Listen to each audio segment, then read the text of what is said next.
2월 2일 월요일. 눈에 보이지 않는 집. 민수는 회사에서 부장까지 승진했지만 여전히 오래된 차를 타고 다녔습니다. 주변에서는 이제 바꿀 때가 되지 않았느냐고 말했지만 그는 굳이 서두르지 않았습니다. 차에 큰 불편이 없었고 무엇보다 다른 곳에 마음을 두고 있었기 때문입니다. 그는 매달 일정 금액을 나누는 삶을 선택했습니다. 멀리 있는 사람들의 필요를 위해 또 가까이 있는 이들의 어려움을 위해 조금씩 그러나 꾸준히 자신의 몫을 내려놓았습니다. 시간이 흐르자 그 선택은 적지 않은 금액이 되었고 그는 그것이 헛되지 않았다고 생각했습니다. 민수는 가끔 스스로에게 묻곤 했습니다. 지금 이 삶은 무엇을 짓고 있는가? 눈에 보이는 것을 위해서인지 아니면 눈에 보이지 않는 집을 향한 준비인지 말입니다. 우리는 종종 더 나은 조건, 더 좋아 보이는 것에 마음을 씁니다. 그러나 삶의 방향은 소비의 크기가 아니라 어디에 마음을 두고 사느냐에 따라 결정됩니다. 보이지 않는 선택들이 모여 언젠가 우리가 머물 집을 이루게 됩니다. 오늘 하루 내 시간과 내 수고와 내 마음은 어느 집을 향해 쌓이고 있는지 돌아보게 됩니다. 오늘의 말씀. 내 손이 이를 얻는 대로 힘을 다하여 할지어다. 내가 장차 들어갈 수월에는 일도 없고 계획도 없고 지식도 없고 지혜도 없음이니라. 오늘의 만나. 세상의 것에 마음을 두지 말고 하늘에 속한 것을 바라보며 살아가는 하루가 되기를 소망합니다.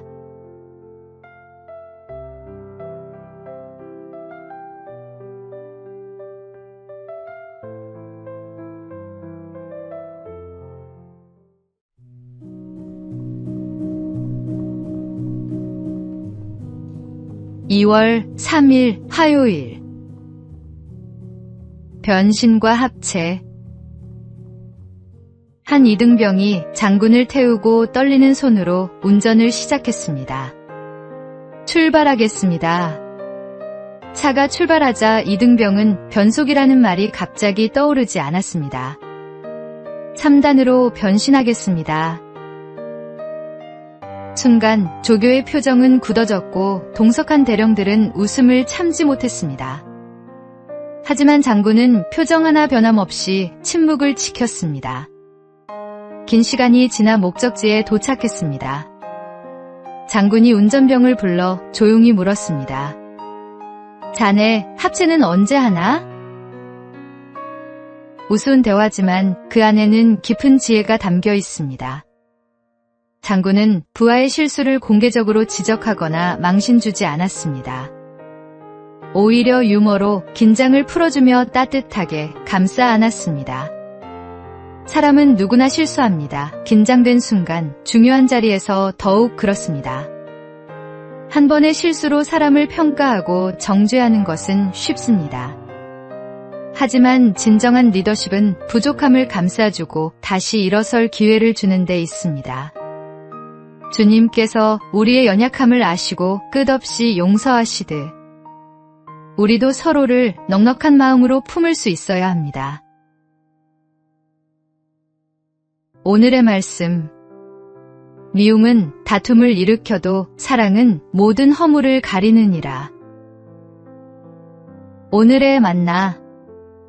오늘 누군가의 실수를 보게 된다면 정죄하기보다 따뜻한 이해로 그를 일으켜 세우는 사람이 되길 바랍니다.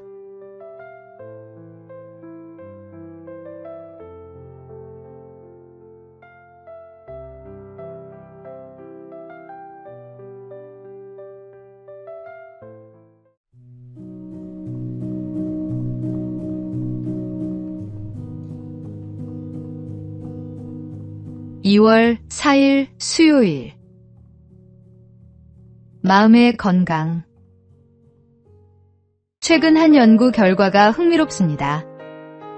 의료 인프라가 탄탄한 수도권에서는 신체 건강을 잘 관리할 수 있지만 정신 건강은 오히려 비수도권이 나을 수 있다고 합니다. 서울 강남 지역의 경우 걷기와 운동 실천 비율은 최상위권이지만 우울증 환자 수는 전국 평균의 2~3배에 달했습니다. 가혹한 경쟁과 극단적 비교 문화가 원인으로 지목되었습니다. 반면 경북 예천, 전남 복성과 같은 비수도권 중소도시는 의료 인프라가 부족했지만 정신건강 지수는 전국 최상위권을 기록했습니다. 주민들이 느끼는 우울감과 스트레스가 가장 낮았습니다. 진정한 건강은 단순히 육체의 안녕만이 아니라 마음의 평안에서 비롯됩니다. 예수님께서는 먼저 그의 나라와 그의 의를 구하라고 말씀하셨습니다. 세상의 기준으로 더 나은 것을 추구하다 보면 정작 중요한 마음의 평화를 잃을 수 있습니다. 하나님 안에서 참된 안식을 누릴 때 우리는 비로소 영혼과 육체가 함께 건강한 삶을 살아갈 수 있습니다.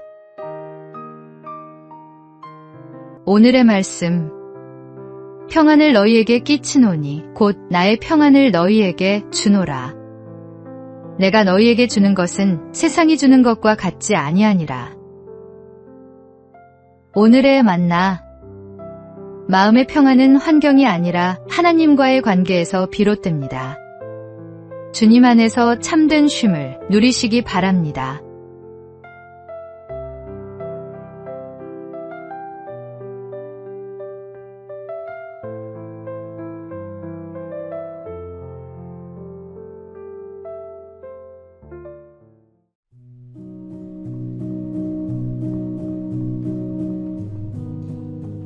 (2월 5일) 목요일. 예상하지 못한 화살. 한쪽 문밖에 없는 암사슴이 바다 근처에서 풀을 뜯고 있었습니다.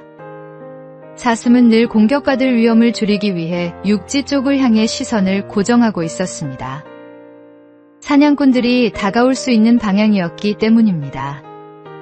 그러나 위협은 예상하지 못한 곳에서 찾아왔습니다. 바다를 지나던 뱃사람들이 사슴을 발견하고 바다 위에서 그를 향해 화살을 쏘았던 것입니다. 화살에 맞은 사슴은 괴로운 숨을 몰아쉬며 탄식했습니다. 나는 얼마나 운이 나쁜가. 내 몸을 지켜줄 것이라 여겼던 바다에서 적을 만나다니. 문제는 대개 우리가 경계하지 않는 방향에서 찾아옵니다. 방심한 자리에 화살이 날아옵니다. 우리는 종종 사람을 경계합니다. 말 한마디, 시선 하나에도 상처받을까 조심합니다. 그러나 정작 가장 쉽게 무너지는 곳, 바로 자신의 마음에 대해서는 방심합니다. 우리 삶의 진짜 문제는 다른 사람이 아닐 때가 많습니다. 상처를 키우는 마음, 두려움을 키우는 생각, 미리 걱정하며 스스로를 지치게 하는 마음이 문제입니다. 누군가 나를 공격할까 염려하며 불안해하기보다 먼저 내 마음을 살피고 다스릴 때 평안이 찾아옵니다. 오늘의 말씀. 모든 지킬 만한 것 중에 더욱 내 마음을 지키라. 생명의 근원이 이에서 남이니라. 오늘의 만나. 오늘 사람보다 자신의 마음을 먼저 지키는 하루가 되시기 바랍니다. 주님과 함께라면 두려울 것이 없습니다.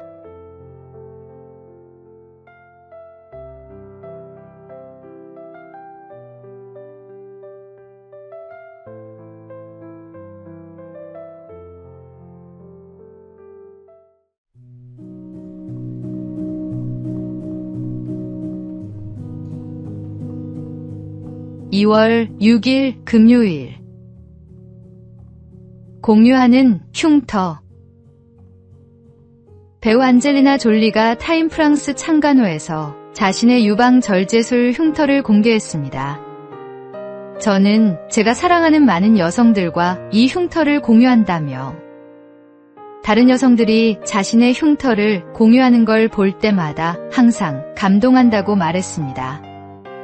졸리는 2013년 암 예방을 위해 양쪽 유방 절제술을 받았고 2015년에는 양쪽 난소 절제술까지 받았습니다. 그는 유방암 환자 역할을 맡은 영화와 관련해 이렇게 말했습니다. 고난, 질병, 고통은 인간 삶의 일부입니다. 하지만 중요한 것은 그것들을 어떻게 맞서는가입니다. 이 시기를 헤쳐나갈 수 있게 해주는 건 바로 삶 그 자체입니다. 흉터는 단순히 아픔의 흔적이 아닙니다. 그것은 우리가 싸워 이겨낸 증거이며 우리를 더 강하게 만든 과정입니다. 사도 바울도 내게 능력 주시는 자 안에서 내가 모든 것을 할 수 있느니라고 고백했습니다. 우리 각자에게는 보이는 흉터든 보이지 않는 흉터든 삶의 상처가 있습니다. 그러나 그 흉터를 숨기지 않고 나눌 수 있는 용기가 있을 때 우리는 같은 아픔을 겪는 이들에게 희망이 됩니다. 오늘의 말씀, 내 은혜가 내게 족하도다. 이는 내 능력이 약한 데서 온전하여짐이라. 오늘의 만나, 당신의 흉터는 약함의 표시가 아닌 강함의 증거입니다. 주님께서 함께 하시기에 모든 것을 이겨낼 수 있습니다.